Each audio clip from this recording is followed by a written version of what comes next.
तो यूनुस सरकार बांग्लादेश के इतिहास को मिटाने की कोशिशों में है। इसके साथ ही हिंदुस्तान के जिक्र को भी कम करने की कोशिश की जा रही है।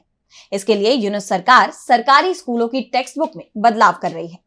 इसमें खास तौर पर देश के संस्थापक शेख मुजीबुर रहमान और उनकी बेटी पूर्व पीएम शेख हसीना से जुड़ी जानकारियां हटाई गई हैं। तो हिंदुस्तान के बांग्लादेश की आजादी में योगदान को भी कम किया गया। एक रिपोर्ट के मुताबिक बांग्लादेश में शिक्षा मंत्रालय ने 57 विशेषज्ञों की एक टीम बनाई है।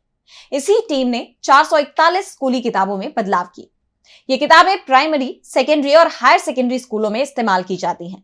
इस बदलाव के बाद लगभग 40 करोड़ से ज्यादा नई किताबें छापी गई। इन बदलावों का मुख्य उद्देश्य शेख हसीना और उनके पिता मुजीबुर रहमान को किताबों से हटाना दिखता है। इसके साथ ही 1971 के बांग्लादेश मुक्ति संग्राम में हिंदुस्तान की भूमिका को भी कमतर दिखाने की कोशिश की गई है। बता दें कि बांग्लादेश में बीते साल अगस्त में विरोध प्रदर्शनों के बाद शेख हसीना की सरकार गिर गई थी और हसीना के बाद आई दक्षिणपंथी रुख वाली अंतरिम सरकार कई तरह के बदलाव देश में कर रही है।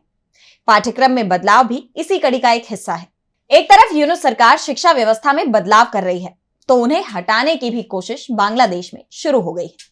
जिन आंदोलनकारियों ने कभी शेख हसीना सरकार के खिलाफ संघर्ष की अगुवाई की थी, वही अब खुद सियासी मैदान में उतर रहे हैं। राष्ट्रीय नागरिक कमेटी और छात्र आंदोलन के संयुक्त कोशिशों से बांग्लादेश में एक नए राजनीतिक दल राष्ट्रीय नागरिक पार्टी यानी एनसीपी के गठन की आधिकारिक घोषणा की गई है। इस नई पार्टी की कमान नाहिद इस्लाम को सौंपी गई है, जो अभी हाल ही में अंतरिम सरकार से इस्तीफा देकर बाहर आए हैं।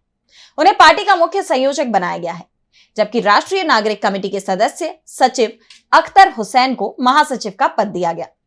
नसीरुद्दीन पाटवारी मुख्य संयोजक होंगे, जबकि सामंथा शारमिन वरिष्ठ संयुक्त संयोजक की भूमिका निभाएंगे। इसके अलावा अब्दुल हन्नान, माशूद, हसनात अब्दुल्ला, सार्जिस आलम और सालेहुद्दीन सिफात को भी महत्वपूर्ण जिम्मेदारियां सौंपी गई हैं।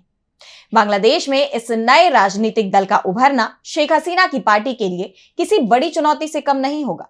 राष्ट्रीय नागरिक पार्टी की जड़ें उन आंदोलनों में हैं जिन्होंने सत्ताधारी दल के खिलाफ मुखर विरोध किया था। ऐसे में अब देखना दिलचस्प होगा कि यह नया राजनीतिक मोर्चा बांग्लादेश की राजनीति में क्या बड़ा उलटफेर कर सकता है। इस बीच अब बांग्लादेश की पूर्व प्रधानमंत्री और बीएनपी अध्यक्ष बेगम खालिदा जिया ने शेख हसीना पर हमला बोला है। उन्होंने आरोप लगाया कि शेख हसीना के फांसीवादी सहयोगी अभी भी बांग्लादेश में जन विद्रोह को नाकाम करने की साजिश कर रहे हैं। बीएनपी नेता ने लंदन से वर्चुअली अपने पार्टी के लोगों को संबोधित किया। खालिदा जिया इस वक्त इलाज के लिए लंदन में है और उन्होंने इस दौरान चेतावनी देते हुए कहा कि फांसीवादियों के सहयोगी और बांग्लादेश के दुश्मन जन आंदोलन के जरिए हासिल की गई उपलब्धियों को नष्ट करने की साजिश में लगे हुए हैं। खालिदा जिया ने लोकतांत्रिक बांग्लादेश बनाने का आह्वान किया।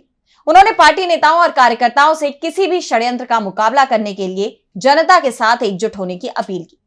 खालिदा जिया ने कहा कि हमें मिलकर एक सच्चे लोकतांत्रिक बांग्लादेश के निर्माण के लिए काम करना होगा।